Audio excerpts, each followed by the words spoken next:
बिस्मिल्लाहिर्रहमानिर्रहीम, अस्सलाम वालेकुम। कैसे हैं आप लोग? अल्हम्दुलिल्लाह मैं भी बिल्कुल ठीक ठाक हूँ।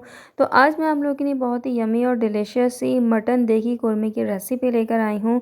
तो वीडियो को बिल्कुल भी स्किप नहीं करना है और जो कुछ टिप एंड ट्रिक्स मैं बीच में शेयर करूँगी तो उसको भी आपने ज़रूर देखना है। तो वीडियो में मेरे साथ रहिएगा। तो चलिए वीडियो को स्टार्ट करते हैं। सबसे पहले यहाँ पे मैंने एक पैन ले लिया है, उसमें यहाँ पे मैंने 1 कप ऑयल डाल लिया है। अगर घी है आपके पास तो आप घी में ही बना सकते हैं। 3 जो है वो मीडियम साइज़ के प्याज को मैंने काट लिया था इस तरीके से, और इस तरह प्याज को मैं फ्राई कर रही हूँ अब। यहाँ पे आपको पता है जो कौरमे की प्याज है वो थोड़ी सी ज़्यादा जाती है, तो इसलिए 750 ग्राम या मटन लिया है, उसके हिसाब से 3 बड़ी प्याज़ें ली हैं मैंने।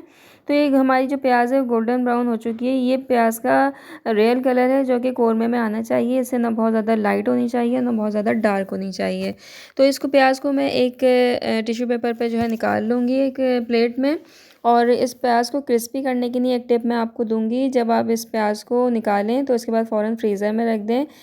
1 से 2 मिनट के लिए फ्रीज़र में आप रखेंगे तो ये प्याज जो है वो बहुत ही ज़बरदस्ती क्रिस्पी हो जाएगी। अब इसी ऑयल में हम यहाँ पर 3-4 लौंगे, 3-4 हरी इलायची और 1 तेज़पत्ता इसमें ऐड कर दिया था मैंने। अदरक लहसुन का पेस्ट ऐड करा है 2 स्पून। और उसके बाद यहाँ पे मटन ऐड कर दिया है। 750 ग्राम यहाँ पे मटन है हमारा। मटन को इसमें बहुत अच्छी तरह हमने भूनना है ताकि इसकी स्मेल जो है वो रिमूव हो जाए। कुछ मसाले ऐड कर रही हूँ इसमें। देगी मिर्च है, पिसी हुई लाल मिर्च है, धनिया और नमक।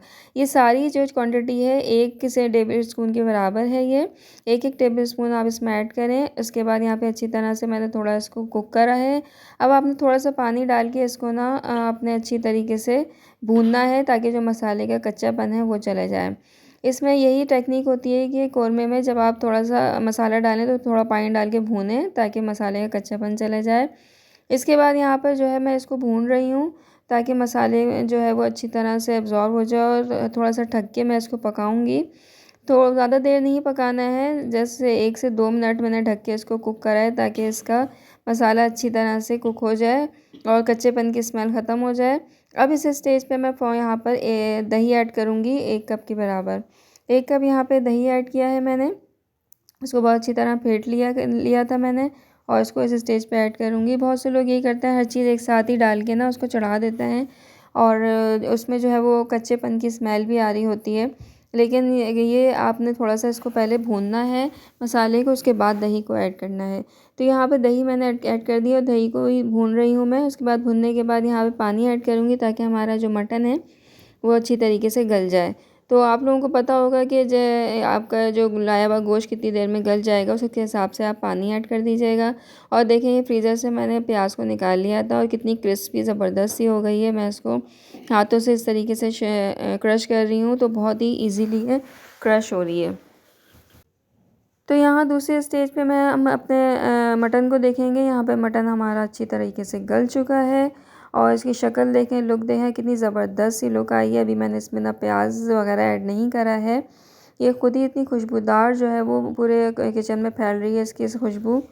अब यहाँ इस स्टेज पे ये प्याज जो मैंने ब्राउन करी थी वो 3-4 छोटी इलायची और जायफल जावित्री थोड़ा थोड़ा लेके मैंने इसको ग्राइंडर में अच्छी तरह से पीस लिया था और इसमें ऐड कर दिया था। और यहाँ मैंने थोड़े से पानी में प्याज को इस तरीके से पेस्ट बना के भी शामिल किया है। आप यकीन करें ये दोनों स्टेप आप करेंगे, आपका कौरमा इतना ज़बरदस्त, इतना खुशबूदार बनेगा कि जो भी खाएगा वो आपका दीवाना हो जाएगा। और आप इसकी लुक और कलर देखें कितना खूबसूरत आ रहा है। और ये काम आपने जब आपका मटन या बीफ गल जाए इसके बाद ही करना है। तो यहाँ पे मैं ढक दूँगी थोड़ी देर के लिए, और थोड़ी देर के लिए मैं इसको दम पे रख दूँगी। और लीजिए हमारा शाही देगी कौरमा बिल्कुल रेडी है। मटन में इसको मैंने बनाया है और बहुत ही लजीज, बहुत ही डिलीशियस किस्म का एक कौरमा बना है।